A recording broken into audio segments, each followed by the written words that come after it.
Mobile phone के बारे में कुछ ऐसी जानकारी देता हूं जो शायद ही इससे पहले आपको पता होगी। अगर आप थोड़ा बहुत भी अवेयर हैं जिस डिवाइस को आप अभी यूज कर रहे हैं, मोबाइल फोन को जो आप यूज कर रहे हैं, उसके बारे में सही जानकारी लेने के लिए तो इस वीडियो को पूरा जरूर देखिएगा, क्योंकि आधी अधूरी जानकारी आप अगर लेकर के जाएंगे तो ये आपके लिए बहुत ज्यादा नुकसानदायक है। दोस्तों, आप लोग देख रहे होंगे कि धीरे धीरे अलार्म क्लॉक्स जो है वो डिसअपियर होती चली जा रही है, गायब होती चली जा रही है, क्योंकि मोबाइल फोन्स ने उसकी जगह ले ली है। मोबाइल फोन का एडिक्शन होने लगा है लोगों को, बीमारी है जिसका नाम है नोमोफोबिया, जिसकी वजह से अगर आपका मोबाइल फोन आपसे कुछ समय के लिए दूर रहता है तो आपको घबराहट होने लगती है, आपको डर लगने लगता है कि पता नहीं आपका मोबाइल फोन कहाँ है। एक साइकोलॉजिकल डिसऑर्डर है जिसे बोलते हैं फबिंग, जिसका मतलब होता है कि आप अपने आसपास के लोगों को इग्नोर करने लगते हो क्योंकि आपके पास में मोबाइल फोन है, आप उस मोबाइल फोन में अपना ध्यान पूरी तरीके से फोकस करते हैं। एक एवरेज आदमी जो मोबाइल फोन चलाता है वो हर 6 मिनट में अपने मोबाइल फोन को चेक करता है कि कहीं कोई नोटिफिकेशन तो नहीं आया। मतलब दिन में 150 बार एक एवरेज व्यक्ति अपने मोबाइल फोन को चेक करता है।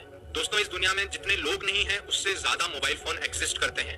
दोस्तों, मोबाइल फोन के ऊपर एक टॉयलेट सीट से भी ज्यादा कीटाणु पाए जाते हैं, क्योंकि आप अपने मोबाइल फोन को यूज तो हमेशा करते हैं लेकिन उसे कभी भी साफ नहीं करते।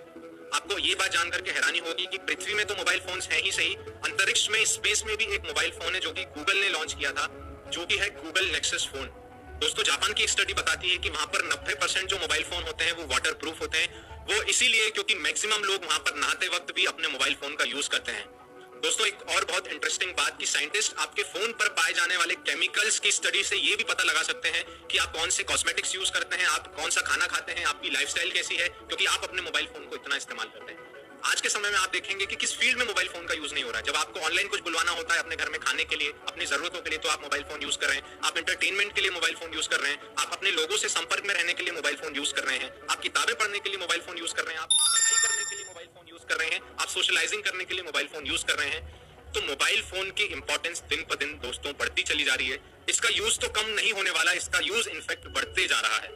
ऐसे सिनेरियो में WHO भी बोल चुका है कि मोबाइल फोन से जो रेडिएशंस निकलती हैं, उन रेडिएशन से आपकी हेल्थ को नुकसान है और इन रेडिएशंस की वजह से आपको कैंसर जैसी बीमारी भी हो सकती है। तो दोस्तों, इतनी सारी प्रॉब्लम्स तो मैंने आप लोगों को बता दी। अब अगर बात करें सॉल्यूशन की, जो कि मोदी केयर के पास में है, जिसका नाम है एनवायरोचिप, तो बात करें कि ये प्रोडक्ट क्या है। तो दोस्तों, ये एक चिप है जो कि मोबाइल के पीछे लगाई जाती है। अब तो ये क्लेम करती है कि आपके मोबाइल फोन से जो हानिकारक रेडिएशंस निकल रहे हैं, उन हानिकारक रेडिएशन से ये आपको बचाती है। दोस्तों, ये बात तो सही है कि जब आप मोबाइल फोन यूज कर रहे हैं तो उससे आपको हार्ट से रिलेटेड बहुत सारी बीमारियां हो सकती हैं, आपको माइंड से, ब्रेन से रिलेटेड बहुत सारे डिसऑर्डर हो सकते हैं, बहुत सारी बीमारियां हो सकती हैं, जिसमें कि ब्रेन ट्यूमर जैसी बड़ी बीमारियां भी शामिल है। आप अपने बच्चों को मोबाइल फोन तो जरूर दे देते हैं, लेकिन बच्चों के लिए मोबाइल फोन जहर से कम नहीं है। ये धीरे धीरे स्लो पॉइजन का काम करता है, जो कि बहुत ही बैड इफेक्ट्स देता है बच्चों की हेल्थ के ऊपर। ऐसी बहुत सारी बीमारियां हैं दोस्तों जो मोबाइल फोन की वजह से हो रही है। एबनॉर्मल पल्स रेट, जिसकी वजह से इम्यूनिटी कम होते चले जाना, और न जाने क्या क्या। तो अगर बात करें एनवायरोचिप की, तो एनवायरोचिप क्लेम करता है कि अगर आप इसे अपने मोबाइल फोन पर लगाते हैं तो ये उन हानिकारक रेडिएशन को फिल्टर करता है और आप तक अच्छे रेडिएशन पहुंचाता है। दोस्तों, ये इतनी सच बात है, इसे जानने के लिए हम 4 पॉइंट्स के ऊपर बात करेंगे। सबसे पहला कि आखिर ये प्रोडक्ट बनाया किसने है, उसका प्रीवियस रिकॉर्ड कुछ अच्छा है या बुरा है। दूसरी बात कि क्या क्या सर्टिफिकेशंस इस प्रोडक्ट के ऊपर आपको मिलते हैं जहां पर ये प्रोडक्ट और ट्रस्टवर्दी होता है। तीसरा कि क्या इसका प्रैक्टिकली कोई रिजल्ट देखने को मिलता है। और चौथा ये कि पर्सनल एक्सपीरियंस लोगों का इससे रिलेटेड क्या है। तो सबसे पहले पॉइंट पर अगर बात करें दोस्तों, तो ये प्रोडक्ट बनाया है सिनर्जी एनवायरोनिक्स ने।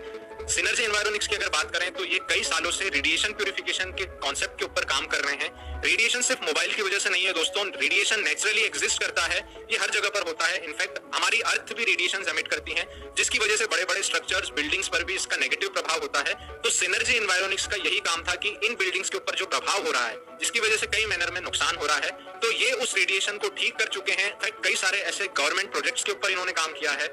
और मुंबई का जो एयरपोर्ट है वहां पर भी इन्होंने काम किया है। वहां पर भी एक टर्मिनल पर इस तरीके का काम हुआ है जहां पर रेडिएशंस को न्यूट्रलाइज किया गया है, या फिर बोला जाए तो प्योरीफाई किया गया है, जिसकी वजह से वहां का एनवायरनमेंट बहुत ही अच्छा है।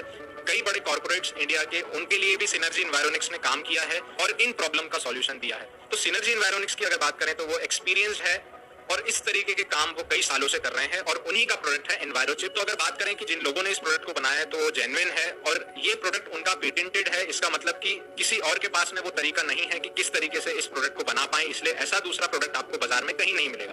अब अगर बात करें कि क्या क्या सर्टिफिकेशंस इसके ऊपर आपको मिलते हैं, तो दोस्तों CE सर्टिफिकेट तो आपको इसके ऊपर देखने को मिल ही जाएगा। साथ ही साथ में ये सर्टिफाइड है DB टेक्नोलॉजी, जो कि यूनाइटेड किंगडम में है, वहां से, कि इसका इस्तेमाल करने से आपके मोबाइल फोन में जो नेटवर्क आता है वो नेटवर्क कम नहीं होगा। इसके अलावा max health care India new Delhi द्वारा भी ये सर्टिफाइड है। इसके ऊपर रिसर्च की गई है, लोगों की हेल्थ पर इसका क्या इंपैक्ट पड़ता है, और इससे ये देखने को मिला है कि अगर आप अपने मोबाइल फोन में एनवायरोचिप लगाते हैं तो उससे आपकी हेल्थ में सुधार होता है। और हेल्थ में सुधार इस तरीके से होता है कि आपकी जो पल्स रेट है उस पल्स रेट में कमी देखी गई है, जो कि एक बहुत ही हेल्दी बात है। उसके बाद में अगर बात करें तो इसके जो रिजल्ट्स हैं वो journal of biomedical science and engineering, जो कि अमेरिका का इंस्टीट्यूट है, उसके जर्नल में भी इसके रिजल्ट्स पब्लिश हो चुके हैं। और मोदी केयर के managing director Sameer Modi sir की सेटिस्फेक्शन गारंटी की सील भी इस प्रोडक्ट के ऊपर है। तो अगर सर्टिफिकेशंस की बात करें तो उसमें भी ये प्रोडक्ट खरा उतरता है और इससे आपको रिजल्ट डेफिनेटली मिलना ही। अब अगर बात करें तो क्या इसका कोई प्रैक्टिकली डिफरेंस देखने को हमें मिलता है, तो दोस्तों इसका एक फिजिकल डेमोन्स्ट्रेशन भी है, जहां पर स्ट्रेंथ टेस्ट के जरिए सबसे पहले आप मोबाइल फोन का यूज करते हैं, फिर आपकी स्ट्रेंथ देखी जाती है। उसके बाद में एनवायरो चिप के साथ में आप अपने मोबाइल फोन का यूज करते हैं, फिर स्ट्रेंथ आपकी चेक की जाती है। तो आपको बहुत ही डिफरेंस देखने को मिलता है, जिससे तुरंत ही समझ में आता है कि अगर आप एनवायरो चिप यूज करते हैं तो डेफिनेटली आपको उसका रिजल्ट मिल रहा है। चौथी अगर बात करें पर्सनल एक्सपीरियंस, तो दोस्तों मेरा पर्सनल एक्सपीरियंस भी एनवायरो चिप को लेकर के बहुत ही अच्छा है। जब से मैं एनवायरो चिप यूज कर रहा हूँ, इनफैक्ट एनवायरो चिप यूज करने से पहले कई बार जब मैं मोबाइल फोन यूज करता था तो मुझे सर दर्द होता था और बहुत सारी छोटी मोटी समस्याएं होती थी, जो हमें लगता है क्या पता शायद मोबाइल से तो नहीं हो रही होंगी, लेकिन एनवायरो चिप यूज करने के बाद में वो डिफरेंस मुझे देखने को मिला, वो रिजल्ट मुझे देखने को मिला। और एक बात और आप लोगों के मन में होगी कि आखिर एनवायरो चिप काम कैसे करती है, कोई बेसिक सा तरीका है इसे समझने का? तो डेफिनेटली है दोस्तों। ये जो रेडिएशंस हैं, ये सारी रेडिएशंस का नेचर जो है वो कांस्टेंट है और एनवायरो चिप उस रेडिएशन के नेचर को रैंडम बना देता है। फॉर एग्जांपल, अगर आप किसी नुकीली चीज से किसी एक जगह को ठोकते रहेंगे तो वहां पर गड्ढा हो जाएगा, लेकिन अगर उसी नुकीली चीज से अलग अलग जगह पर ठोकते रहेंगे तो किसी भी जगह को कोई ज्यादा नुकसान नहीं होगा। तो यही कॉन्सेप्ट है जिसकी वजह से एनवायरो चिप आपके उस रेडिएशन के नेचर को बदल देता है और आपको हार्मफुल रेडिएशन से बचा लेता है। और दोस्तों, अब इस ग्लोबल क्राइसिस के बाद में मोबाइल फोन का यूज और तेजी से बढ़ना ही है, और अगर यूज बढ़ना है तो उससे नुकसान बढ़ना ही है। और जो पॉसिबल मेजर्स हम लोग ले सकते हैं, जो प्रिकॉशंस हम लोग ले सकते हैं इन नुकसानों से बचने के लिए, तो डेफिनेटली हमें उनके साथ में जाना चाहिए। और एनवायरो चिप आपको एक बार खरीदना है, जीवन भर ये आपके साथ में रहता है, जीवन भर ये खराब नहीं होगा। आप मोबाइल फोन चेंज भी करेंगे तो आप उस नए मोबाइल फोन पर ये पुराना एनवायरो चिप भी लगा सकते हैं। अब दोस्तों, अगर बात करें कि इस प्रोडक्ट को यूज करते हुए आप लोग क्या क्या कॉमन मिस्टेक कर देते हैं, तो सबसे पहले आपको इसे सही से लगाना बहुत ज्यादा जरूरी है। आपके मोबाइल फोन का जो सेंटर है, उस सेंटर से थोड़ा सा ऊपर आपको इस एनवायरो चिप को लगाना है। कई लोगों को मैंने देखा है कि एनवायरो चिप बिल्कुल टॉप पर लगा लेते हैं। और दूसरी बात कि आपको एक कंफ्यूजन रहता है कि मोबाइल फोन के कवर के अंदर इसे लगाएं या कवर के बाहर लगाएं, तो इस बात से कोई फर्क नहीं पड़ता है। आप इसे कवर के अंदर भी लगा सकते हैं, कवर के बाहर भी लगा सकते हैं। ये पूरी तरीके से आपकी कन्वीनियंस पर डिपेंड करता है। तो दोस्तों, आज के समय में आपकी सेहत ही आपका सबसे बड़ा ट्रेजर है, ये बात आप लोगों को समझ आ गई होगी। और जब अगर बात एक अच्छी लाइफ की